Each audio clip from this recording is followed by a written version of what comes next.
hat is too big. Hey everybody, how you doing? I'm Anna, and you're watching The Baked Book. I am going to be doing the spooky book tag. I think that's what it's called. Dear YouTube. Is it the spooky book? Yeah.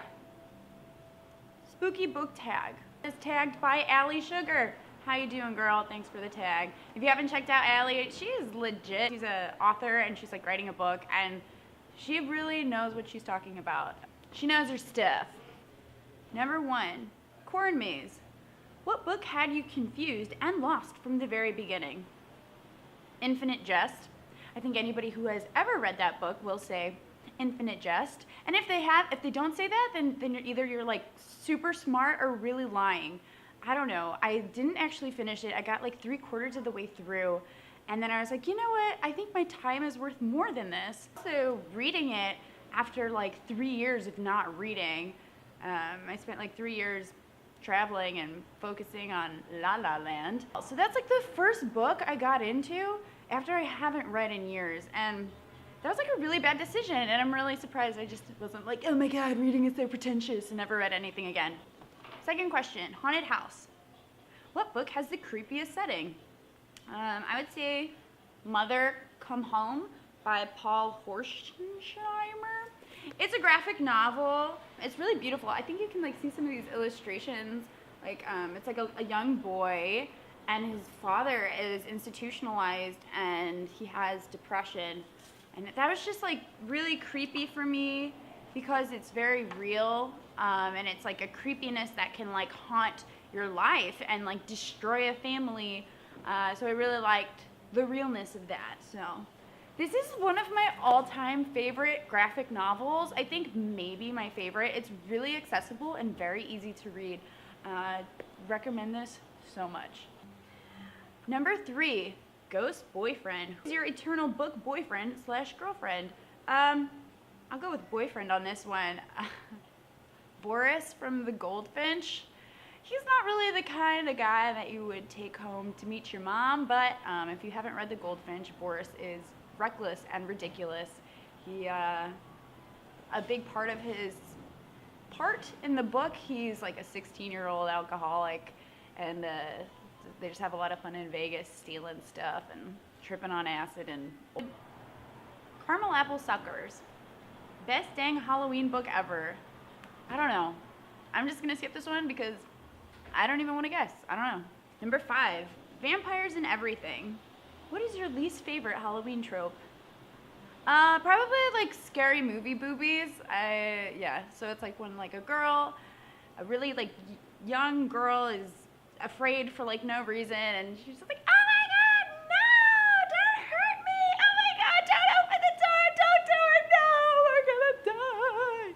Like secretly like that too. So like I feel like anything that is like the worst for Halloween, I also really like it because I like cheesy things. So it's like a gentle blend of both. Number 5, Pumpkin and Everything. Your favorite Halloween trope? Demon possession. 1, 2, 3, 4, 5, 6. 1, 2, 3, 4, 5, 6, 7. 1, 2, 3, 4, 5, 6, 7. Number 6, Evil Incarnate. Most evil villain. I just finished this like 2 seconds ago, and it was awesome. It's like everything I love and hate about Halloween. Mean Girls meets slasher film. Riley is evil, and she brings the evil out of other people, and she tortures her friends, and it's awesome. Ouija Board, a book that messes with things that you don't want to be involved in.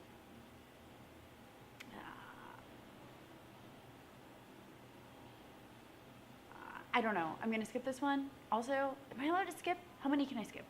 What character do you turn into on a full moon? Spider Jerusalem from the Transmetropolitan series. All Hallows Eve. The other world and this world have meshed for one night. What book world would you love to be swept up in? Modern Lovers. But when I was reading this book, I was just like, man, this is the life.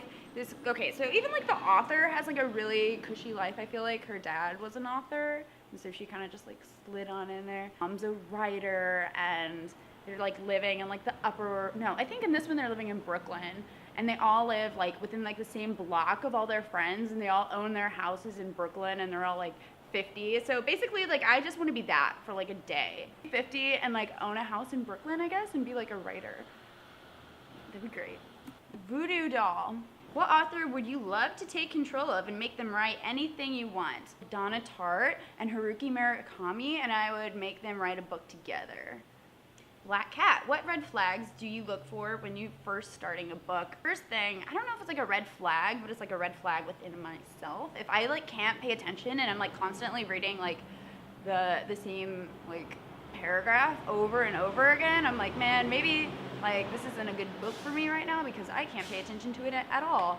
And then another one is when they introduce like way too many characters at once. I don't like that. I get confused, and I'd like to just focus on the characters that matter, and you know, like gradually build a big rapport for characters. I don't want to be like overwhelmed. Cheesy language. Like I said, I like cheesiness, but I don't like cheesy language. Like cheesiness in the dialogue is just like, it's hard for me to get over that. Witch's Brew. A book that has a lot of different components thrown in, but the result was magical. This is actually one of my favorite books of the year. Ready Player One by Ernest Cline. I loved this book. It was excellent, and I recommend it to everybody. I'm actually rereading it now for a book club, but there's a lot going on here. It's like dystopian world, and then there's the VR world, and then there's like this quest going on, and then that's like happening in VR and in the real world. And there's just a lot going on, but it happens so seamlessly. I'm really excited for the movie. I love this book. I'm really excited to reread this book. So yeah, number 13. Tag people. All right, I got you.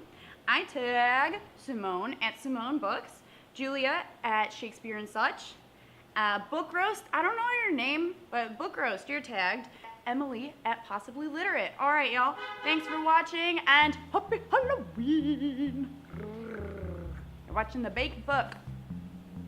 I think I could have picked some better ones. I was planning on reading Stephen King, and I didn't. Why didn't I read Stephen King? I should have read Stephen King.